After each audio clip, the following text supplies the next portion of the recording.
Good morning, Napa Valley. Lee W. Miller here. And I'm Desi Capaz. Welcome to another edition of the Lee and Desi Real Estate Show right here on KVON 1440 AM.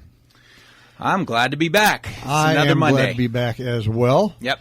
We have a guest in our studio today. We're going to leave that as a surprise for a little bit, but stick around. You're going to want to hear this expert's opinion on what's happening in Napa Valley as far as the real estate is concerned. Not to steal the 99.3 The Vines, what's happening in Napa Valley, but we've got a good show, and we want to thank our sponsors, AmeriFirst Financial. Martine Yatako will be joining us on the phone here in just a few minutes.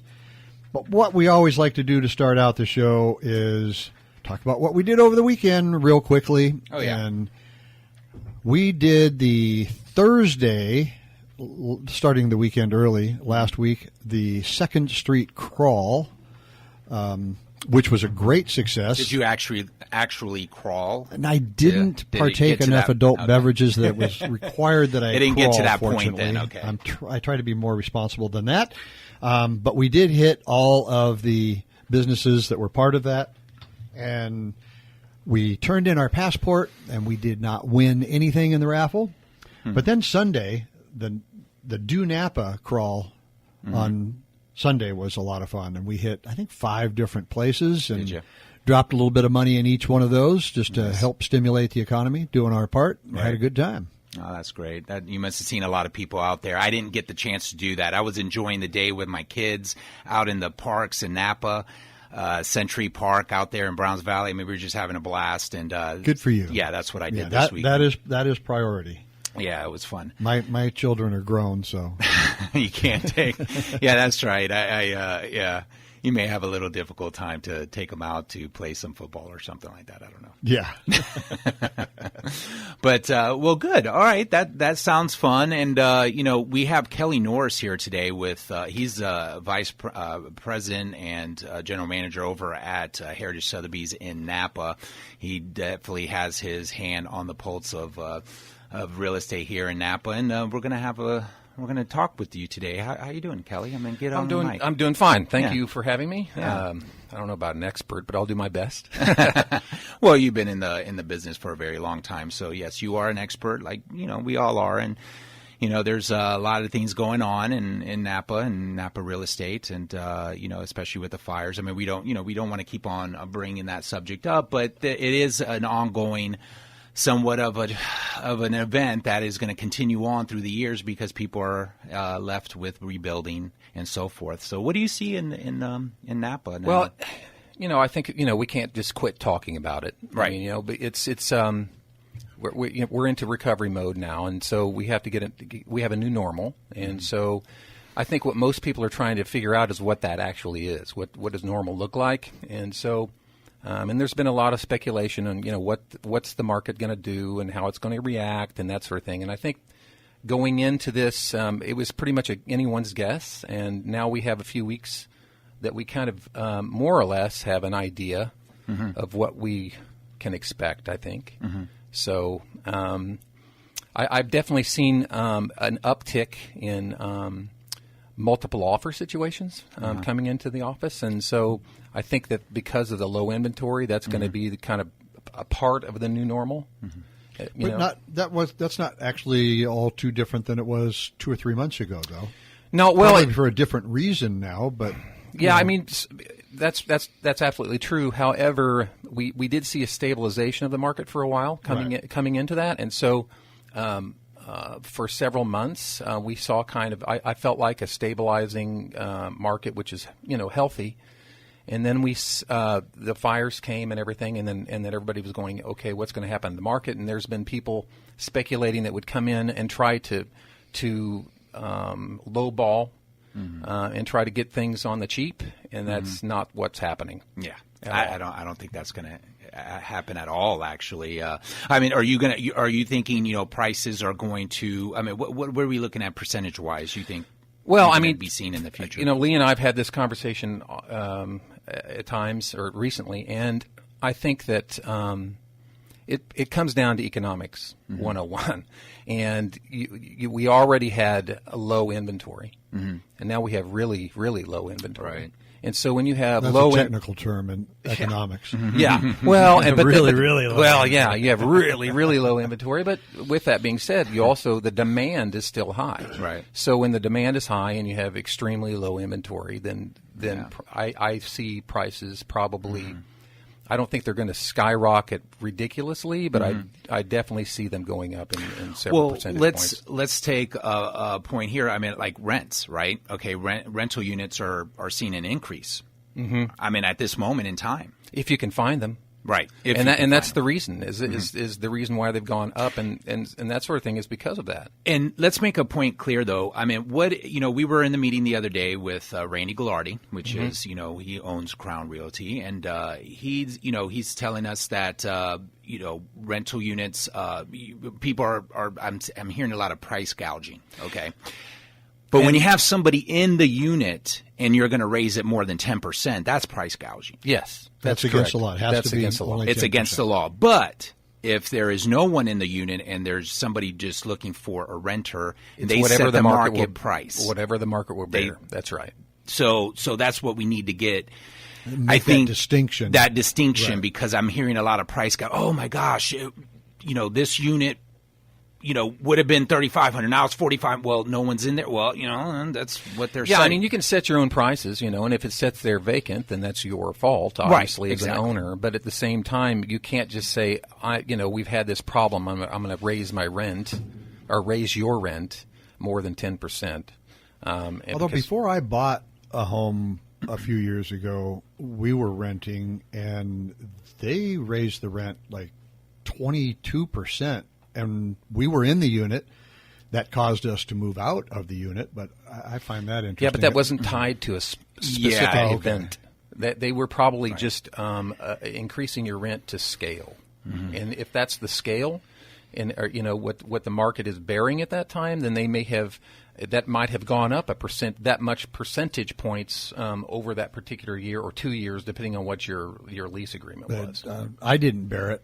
I bailed. No, but someone probably Right. paid it. Well, I'm and they sure definitely found set somebody. it. Yeah, they definitely set it at that price. So there's things going on in the community though now that laws being relaxed a little bit as far as like and in our notes here about the farmland and helping out victims of the fire and that. Yeah, may that's be something that's homeless. going on in Sonoma County that I thought we'd at least bring up and talk about. That the supervisors over in Sonoma County are going to be meeting tomorrow, and they're going to vote on whether or not they were going to allow temporary disaster housing as a compatible use on agricultural land. It just provides a relief of property tax to owners of farmland and open space.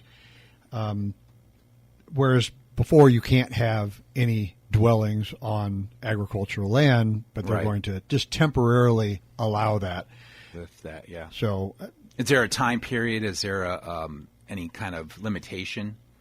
I think it was going to be a maximum of 10 years, which seems more than And I don't think sufficient. that's necessarily been decided. Right. yet. It hasn't. They're going to No, decide I it think tomorrow, but- what you'll probably see, that's a moving target. So I wouldn't want to speculate on how long that's going to be. There's going to be some pushback on that, Right. and also just all depends on the relief efforts.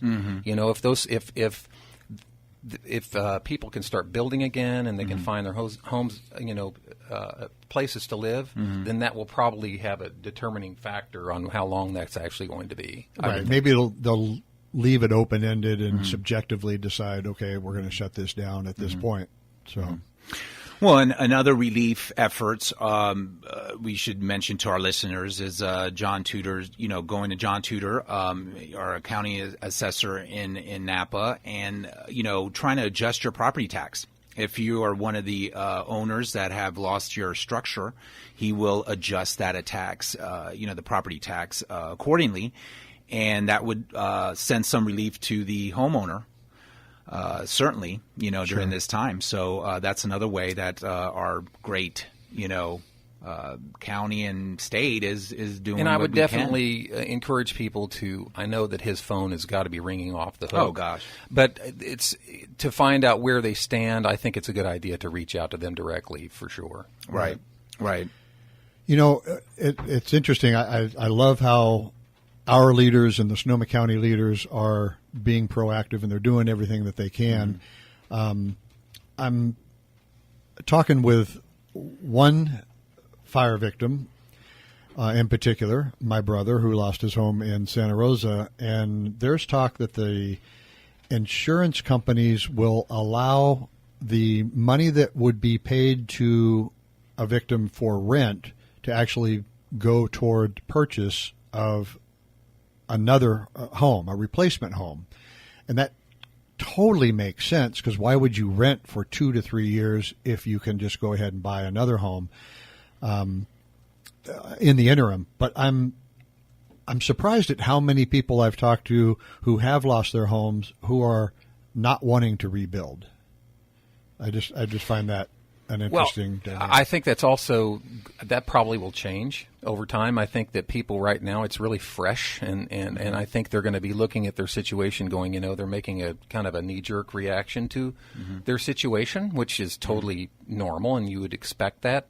But I think over time, I think those things might change. I mean, we'll see. It's a catastrophic event in anyone's life, and I think that and your initial reaction on what you're going to do may be different. Right. 3, 4, 5 months down the road. And the other thing I'm finding interesting is the insurance companies. If you say that, because we actually sought out some counsel from insurance experts, because we are realtors, we don't know the insurance game, and we were told that if you choose not to rebuild, the insurance company will give you your structure reimbursement with a depreciated value of approximately 25%. And now, because of the catastrophe and being such a large scale, that normal rule is being considered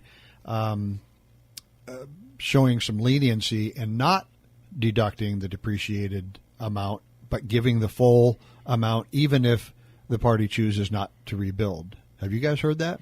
I've heard some of that. I do know that it's pretty specific depending on who you are insured with. Right. So it's going to be on a company-by-company basis. Yeah. But the fact that they're even entertaining that, because insurance companies are usually so Well, I think what strict. they're trying to do is they're trying to fast-track people through to at least allow them to get some funds so they can function. Right. And so there's going to be a lot of things thrown around, especially this soon after the event. But I think you'll see probably a lot more clarity over the months to come. But I do know this, that insurance companies are not all created equal, and it's important that people find those things out specifically from their insurance. Absolutely. I don't know what your brother's situation is, but I'm certain that it's different than others. Oh, yeah. Well, I know that we, in past the past show last week and the week before that, just kind of letting people know to take a step back and just kind of, review your finances, what your future may hold, and see where you want to go. Is rebuilding what is good in our cards, or is it going to be taking the money and possibly, reinvesting it? Well, just like I was having this conversation, it's of course it's in the air all over. Everybody's talking about this now, so. Every day you talk to somebody and they say, I've decided not to rebuild. I'm just going to take the money and go. Well, that may not be the most economically sound idea, depending on their situation. Right. And then I've heard people say, well, I just want to move somewhere where there's no natural catastrophes. Well, as soon as they figure out where that is, they can let me know. We can section out the country, and you're going to have a disaster. Right. Yeah, exactly. If we knew that going in, then we'd all move there.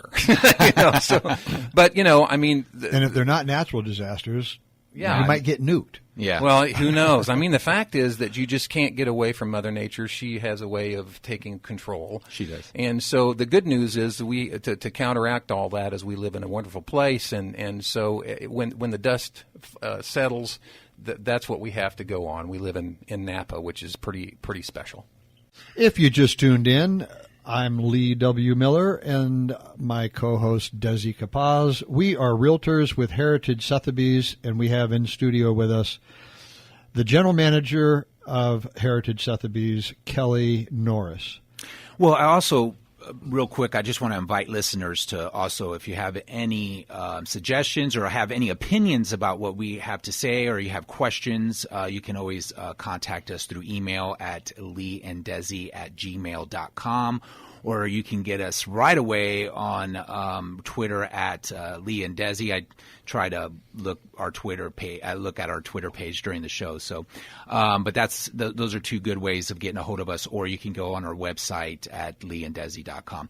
Don't you see the connection there, Kelly? You notice Lee that and Desi, pattern? just that pattern. Yeah, it's an amazing connection. I know. You guys are just awesome. I mean, it just kind of sneaks up on you. You don't realize it until the third time that somebody boy. says Lee and Desi, and then all of a sudden, bam, there it is. Yeah, you just need to say Lee and Desi, and then the rest of it is just, put this in place of what it is. Exactly. So, yeah. So, going back to more real estate. So, as you can hear, Martine, interest rates are still low. Mm-hmm. So that's good for buyers. But again, our problem lies into inventory. Yeah, I don't see that going away anytime soon. I do think that as soon as we see construction starting, especially on the eastern side, the mountains over there on the eastern side, which I'm hoping is sooner than later. It will, bring some good news to people, and I think when that happens, we'll see kind of an influx of going, okay, that we're past this finally. Right. So I had an inquiry from some friends of mine. They said, Lee, we're thinking about selling. I did a competitive market analysis for them. Turns out their house is probably worth more than they anticipated that it was worth. And yet, after thinking about it for a few days, they concluded that the market is just too hot and they're going to just sit back. What would you say to them? Well, first of all, I don't know their personal situations, right. But I do know that if you sell, you have to go somewhere. Right. So that's a challenge, especially if they want to stay in the community. Frankly, that's something that my wife and I talk about often. We talk about, as a matter of fact, before the fires, we thought about selling, and but then, what do we do then? We don't want to leave the community, but we also our daughter. By the way, happy 21st birthday to my daughter. Hey, happy birthday, Alyssa. Hey, 21. 21 today. That big mark. She's made her mark now. She got Lee and Desi to say happy birthday to her. Man. She's going to get her phone call. The phone calls are going to be unbelievable. Her Facebook is blowing up. Oh, no, I know. But because she's, she's in college, she's on her way out of the house, she's there less. We've always, we thought recently about downsizing, and so... But now it's even more of a concern because we don't know what we would do. Mm-hmm. So in their particular case, I don't know if not selling because the market's too hot is necessarily a good thing. I would think that they would probably not sell because it's so hot they can't find something else to buy. I think that was their reasoning. Yeah, I didn't catch that, but I definitely would say that using a contingency. Right now is going to be the order of the day. As a matter of fact, we see more of that right now in our office. Yep. I'm going through one right now. Yeah. I saw one today, actually this morning, going through files that's 3 deep. So one's contingent on one, which is contingent on another, and so we're going to see that. I now thought 2 was enough. Yeah, it's going to get. That's going to be kind of the new normal for a while. Yeah. Mm-hmm. And for our listeners that are not sure what we're talking about, a contingency sale simply means I will sell you my house, but it is contingent upon me finding another house. Right. And sometimes buyers don't want to get into that situation because they're locked up, they're ready to buy, but if the seller can't locate a suitable home as a replacement, they have the option to go ahead and just cancel things out. And in the interim, that buyer has been tied up and not looking at other properties. So with that being said, I would probably the advice I would give to your clients is to list their property contingent. Correct. Yeah. Mm-hmm. Well, in my case, they, make sure on the contingency of property, buyer's property form, is that you have it locked up to where the seller they're kind of somewhat, because there's that checkbox that you can keep them locked in to the length of the agreement. Mm-hmm. Yeah, rather than just like, well, right. You can. I got another offer that's better. You're not. This is contingent. I'd rather jump ship. Yeah, you can have that in there, and there's a lot of provisions in the contract, but it's in there for everyone's protection. But yeah, I mean, having something in there, if everyone has their side. So if you represent a buyer, your needs are going to be different. Well, that's what I was alluding to is that in my case, I'm representing the buyer and I'm trying to protect them because, we don't want that property to be lost just because, like I said, there's another offer coming through or something else changes the mind of the seller. You just like it's the new norm. Okay. We're just getting into it now that everything's contingent and, we never had that problem before. So, it's not a problem, but it's another, I guess it's another hurdle that you have to cross. Right. I mean, the thing is, is that it's good for both sides if you look at it. Mm-hmm. The seller gets to put their house on the market, puts it under contract, and allows that. And the buyer goes, okay, that's great as long as they have to find a place to purchase, and so it kind of relaxes the deal a little bit. It's not so stop, drop, and roll.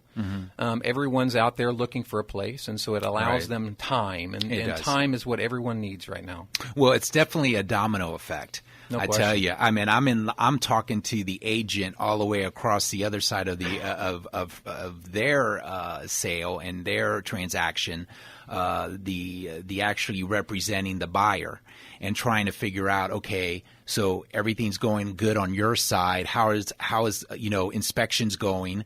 How are you, and then I got to look at his timeline and kind of set it with my timeline a little bit and make sure that everything's going to fall into place. And this is my second transaction that I've had to deal with multiple transactions in one. And it's amazing. It's really actually, it keeps you on your toes for sure as an agent a little bit more than normal. It allows you to, and the good news is when you do a standard contract, it's like somebody comes up and offers cash.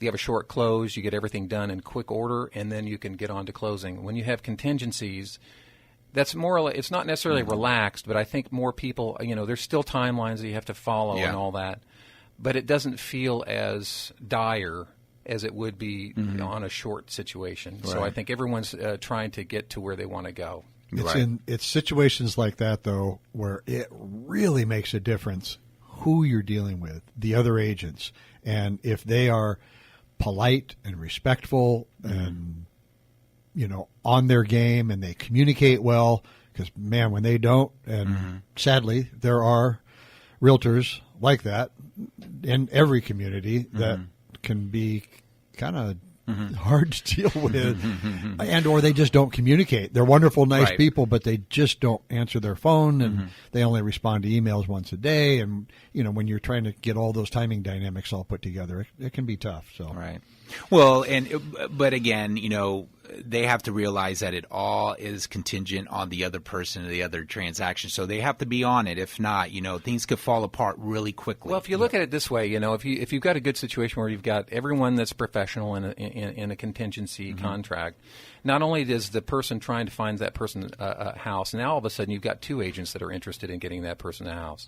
Because as soon as they do find that one, then the dominoes start to fall. That's exactly right. Well, in my case, luckily, everything. Well, the other transaction that worked out, and this is working out very well. So, I can't complain too much. Okay, well, let's get to a commercial break, and we'll be right back with the Lee and Desi Real Estate Show and Kelly Norris, and we're going to have Tom in our next half hour. So stay with us. We'll be right back after I play our music.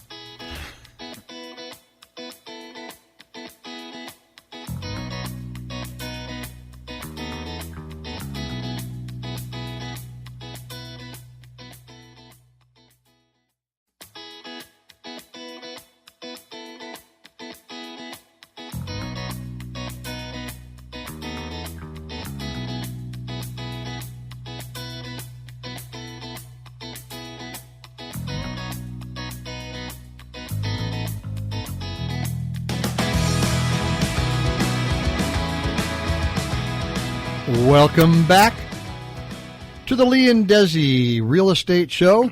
I'm Lee W. Miller. I'm Desi Capaz. And that's our drum solo. That's our, not a solo, but yeah, great drumming by Nicholas Miller. The band is called Playin' for Pennies, and you can see a couple of videos and more information about them on leeanddesi.com. It is time for This Day in History, and this is a good one. Not necessarily real estate related unless you take a very macro view of real estate. Because on this day in history, in 1860, the one and only Abraham Lincoln was elected president. The 16th president of the United States and the very first Republican ever to be elected.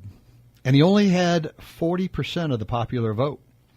And interestingly, in 1858, 2 years before that, he was a Senate candidate, and he lost that election. But he gained so much notoriety in the debates that he had that it brought the young Republican Party into the forefront. And that propelled him into the White House. And also, only 4 months following the inauguration, the American Civil War began when a Confederate soldier fired upon Fort Sumter in South Carolina. That's right. And it was about a year after that. It's all coming back to me. Lincoln emancipated the slaves and won re-election. Mm-hmm. Talk about getting stuff done. I mean, talk about a very, very productive 4 years and no one as liked a president. Him. God, that's just so strange. Yeah. I guess that was before we had massive bipartisanship, whatever. So. I guess so. All right. So the macro view, we're talking about the entire United States. Right. So there's your real estate tie-in to this day in history. That's awesome, Lee. I knew you can tie it in. That's a stretch, but... No, that's good. You are listening to the Lee and Desi Real Estate Show, and it is time for our reverse mortgage specialist and sponsor, Tom McDonald from Signet Reverse Mortgage. Welcome back into the studio, Tom. Hey, good morning, welcome. Lee. Yeah, I wish I had a Desi. button here, Lee. Hi, Kelly. I wish I had a button here, Tom, for you, and then just the crowd goes wild. Oh, no. Tom's. Check with Good Morning Bob. Yeah. Has all Oh, kinds that's of right. buttons. Okay, I got to go through the glass there. Okay. Yeah, that's a different studio. So, welcome. So, what do you have for us today on reverse mortgage? What can you tell us? Well, a new Did You Know? Did you know you may make payments on a reverse mortgage? Why would you do that? I want the money. Yeah. Well, and that's typical. Most people want to have either the cash flow be out from under their mortgage payments. That's the typical use. But there are some people, for instance, they don't want the equity to be eaten away. Because on a reverse mortgage, the interest, you make no mortgage payments at all. So the interest keeps getting added onto your balance, and your balance grows rather than getting smaller like a regular mortgage. Sure. Some people perhaps want to leave it to their children, so they're concerned about that balance getting to be too big. Okay. Because then the mortgage will be bigger than maybe the kids can remortgage on their own. I'm actually working with a gentleman right now. He was injured. He's been out of work for a little while, and his mortgage payments are becoming an issue. But he's hoping to go back to work. So we're probably going to do the reverse mortgage in a way that we have the line of credit option. And so he will make payments once he goes back to work when he can, when it makes sense. But on now, the interim, he'll be able to live on some of that equity through the reverse mortgage. He has a fairly large mortgage with fairly large mortgage payments. So those are going to go away completely. So that solves his issue now that he's not working. Again, once he goes back to work, he'll have the option. Does he want to make a payment down? Whenever he does make a payment, it's going to reduce the balance by that dollar amount and minimize his interest growing.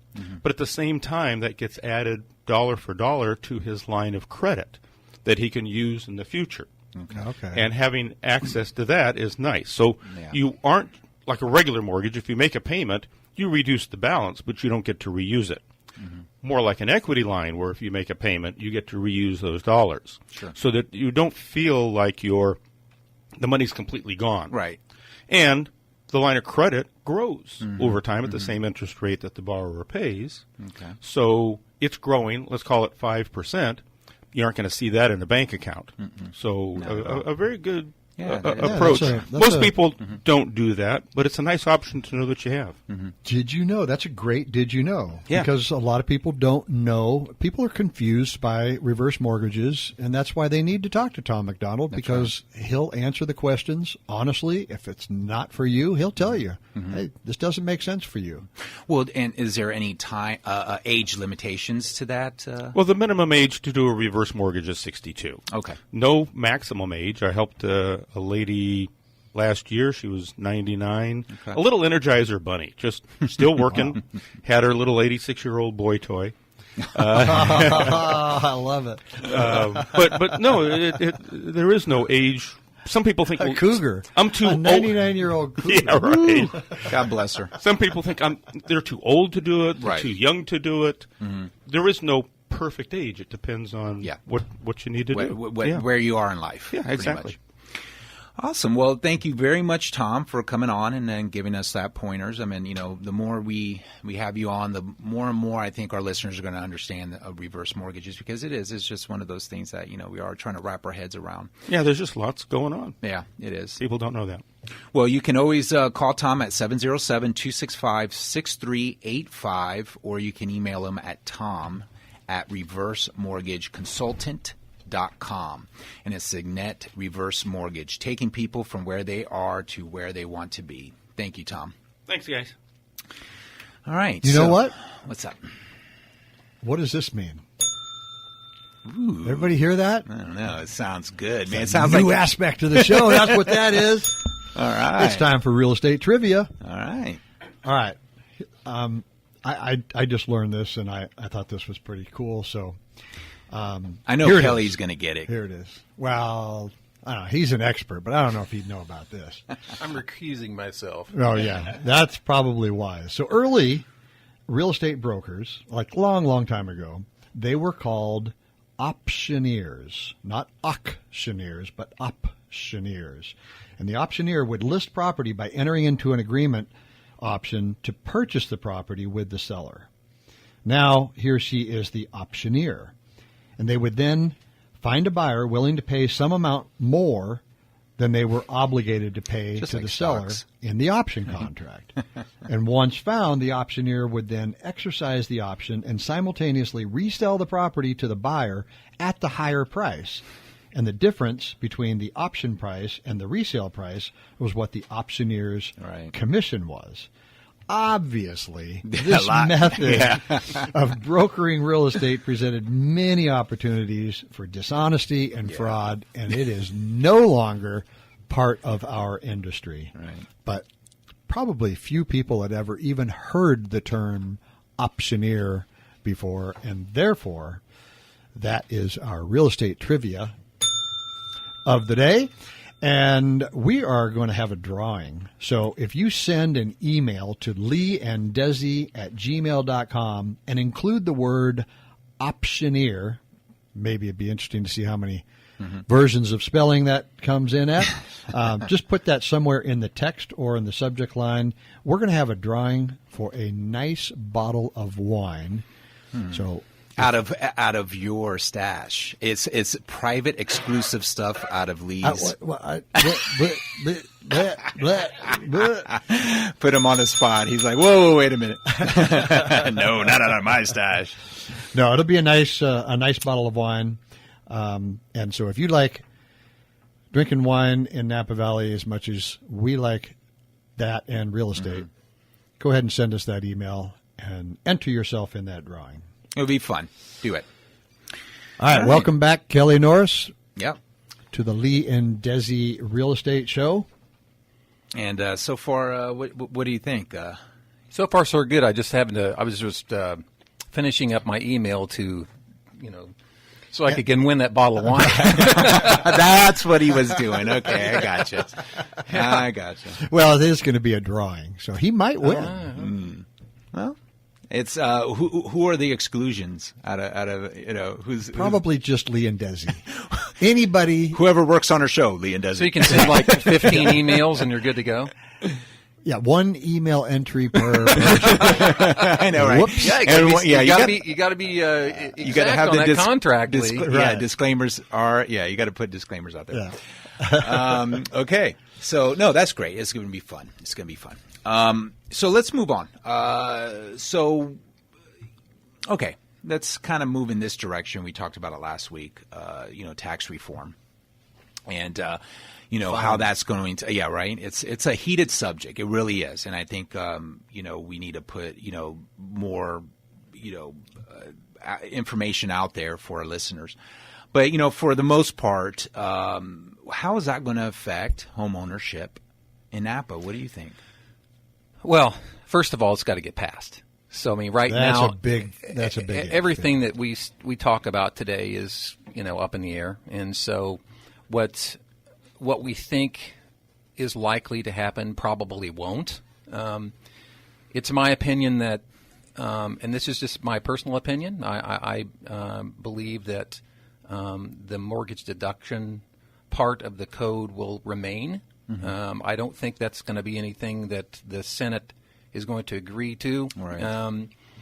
Because the House has. But even if it doesn't stay in its current form and it goes to another type of thing, I think it's still going to be there, and that's what most people are concerned about.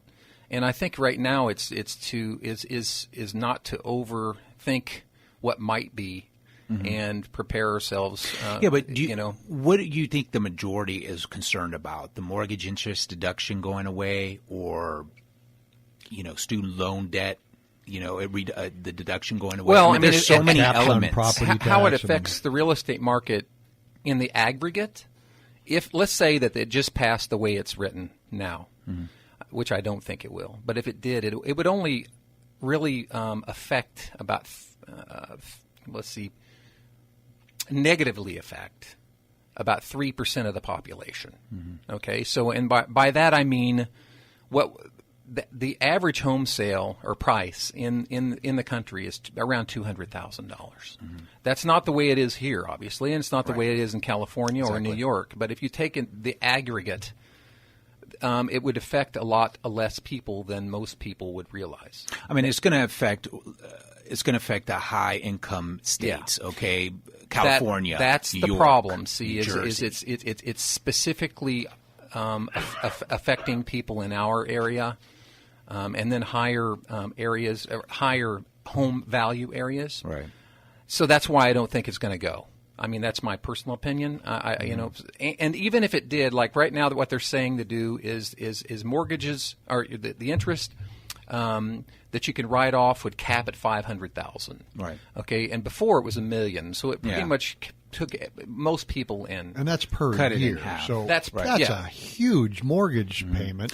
So I don't see that as being a big deal. Well, and the other thing I wanted to make a point at for sure, and I'm glad you brought this up, because even in our area, the people that have homes in the $1 million, $2 million range or whatever that have mortgage interest deduction are rare because they own their homes outright already. Right. They don't have mortgages, and so I'm not saying everyone does, but it's going to affect a lot less people than we think. Right.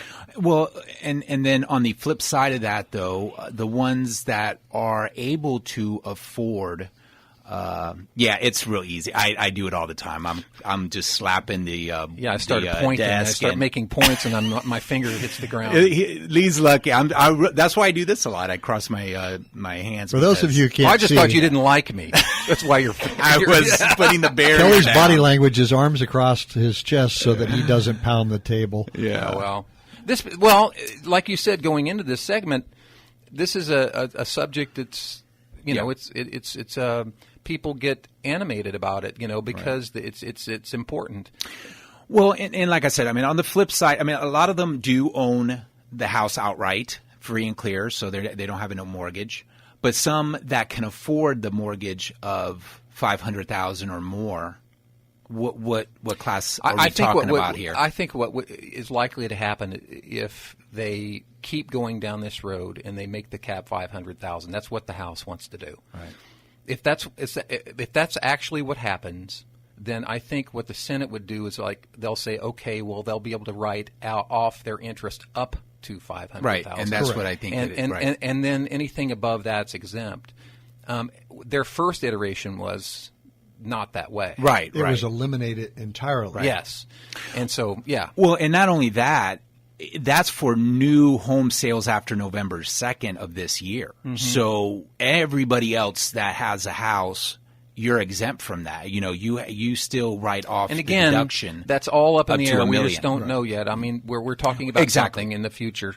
I personally think, and I have a lot of faith in the real estate lobby, and I think it's important that the people that the realtors lobby is very strong, and I believe in that very much, and I think that they're going to make sure that this gets taken. I'm hoping anyway that that's taken care Well, of. would you agree that a small percentage of the country, and we all know California is a high, tax state, so we do more people itemize here than probably the rest of the country. But wouldn't you agree that most of the country takes the standard deduction? I'm not intelligent enough to actually answer that specifically, but I do know that once you get into Middle America and they have they don't have the tax situations and they don't have the need for that, they would probably take standard deductions. Honestly, from a real estate standpoint, which is kind of more or less what I'm going to answer that from, because I don't want to answer anything I don't have knowledge of, but because Washington looks at everything in aggregate, there's always going to be winners and losers, and then that's unfortunate. But I do believe there's a lot of people, percentage-wise, that they're not taking into consideration when it comes to this particular topic. I think over the next few months that probably will change, Right? Because there's a lot of people here. California's. We have a lot of people, and we have a say in this whole thing. And same thing with New York. But because those two states specifically are highly taxed, and they have high wage earners, High real estate prices. high real estate prices. They do. But even as big as those places are, if you take all the people in the middle of the country and everywhere else, there's more of those people. So that if you think about that.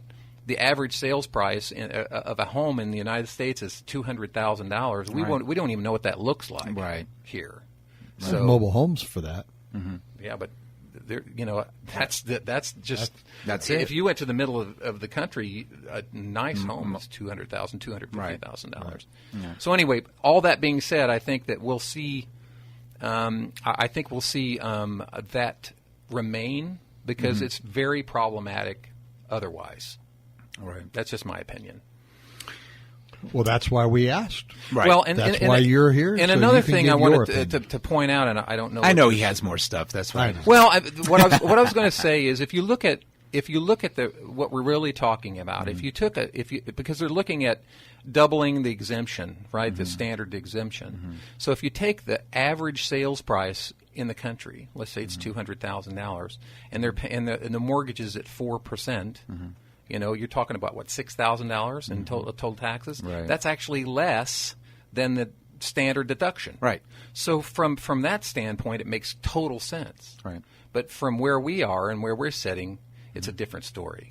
Yeah, and that's why it's a hard subject to talk about because it's not hard to talk about, but it's just with people around here, they want that no tax reform, and at least this tax reform not to go through because it does directly affect California. Oh, there's no question. And they feel it's more of a direct attack to a blue state that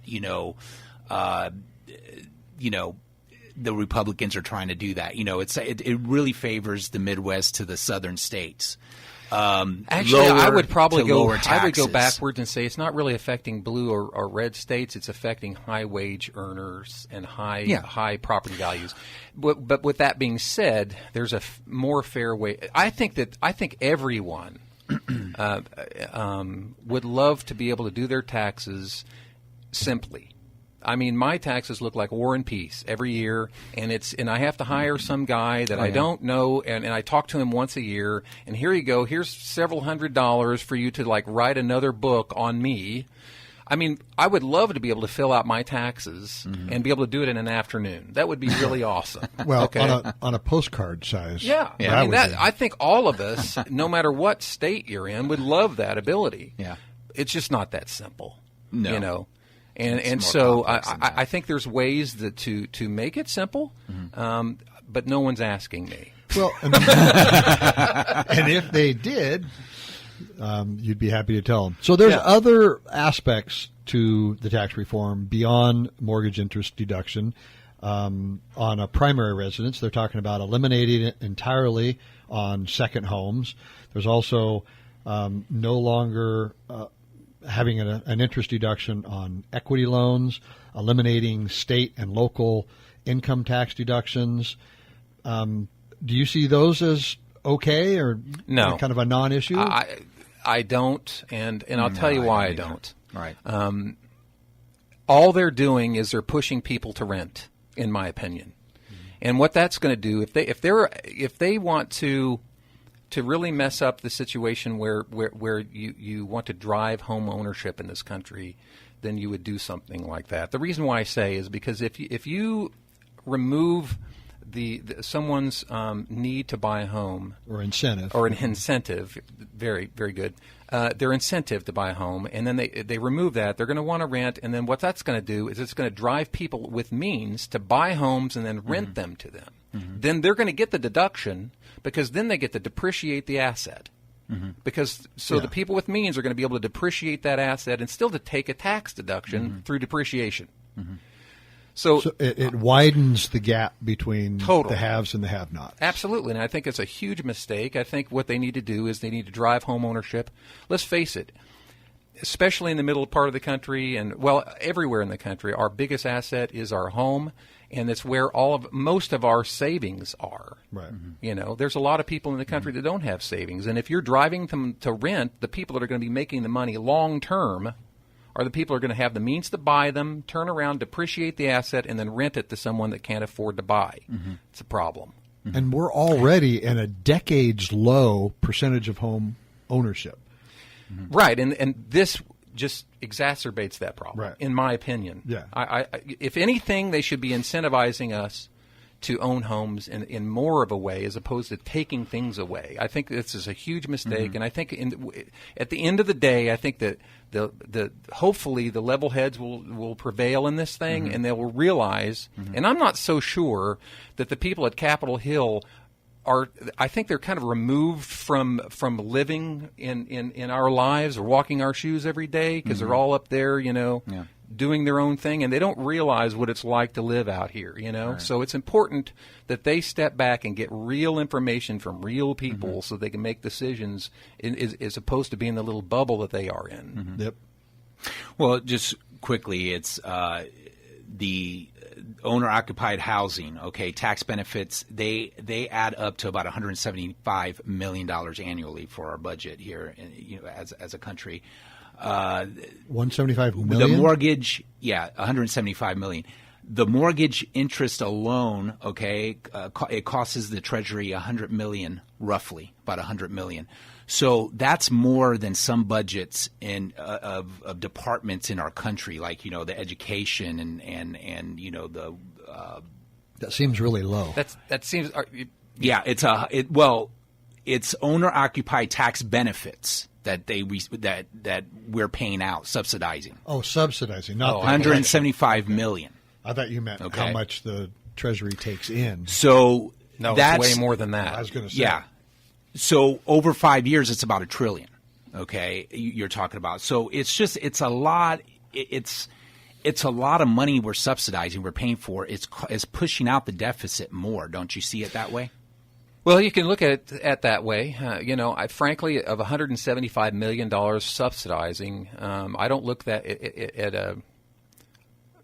the huge amount of economy that we have. I'm not so sure that's such a bad thing. Frankly, because of the goods and services of everyone that is in the real estate trade with inspectors and agents and mortgage companies, it's putting so much more money into the economy for $175 million contribution. Well, from the and feds. you know, and if you really get down to what I was talking about last time, I think that home ownership drives the economy in a multitude of different ways. You know, we're not even scratching the surface. I mean, you know, the Home Depots of the world have a definite reason to want what we want because they're selling people's, you know, the way that they fix up their homes and stuff. You know what I mean? Not just him, Lowe's and others, but you know, I mean, people, the home improvement centers. I guess I shouldn't say the big name stores on the air, but you just gave them free advertising. Yeah, there you go. Now I'm going to go collect. We wanted to get some time to go revenue buy out of stock, that. I guess. Well, hey, Kelly, it was great to have you on the show. It really was. Man, it I want flew you to by. have on again. Yeah, we could talk about this all day long. It really could. But we have to get going. Thank you for coming on our show. It's my pleasure. Yeah, and we'll have you on again for sure. This topic is not going away, so there's going to be more of it next week and so forth. Lee, do you have a finishing sentence? Okay. No, yeah, Thank you. No, it was great. I enjoyed the show. I can't believe how fast the time flew. And for all of you who are going to be enjoying the film festival, I will see you out there. All right. Well, that's going to be a good time. I'll tell it's you gonna that for be sure. All right, guys. Thank you for joining us. We'll see you next Monday on the Lee and Desi Real Estate Show.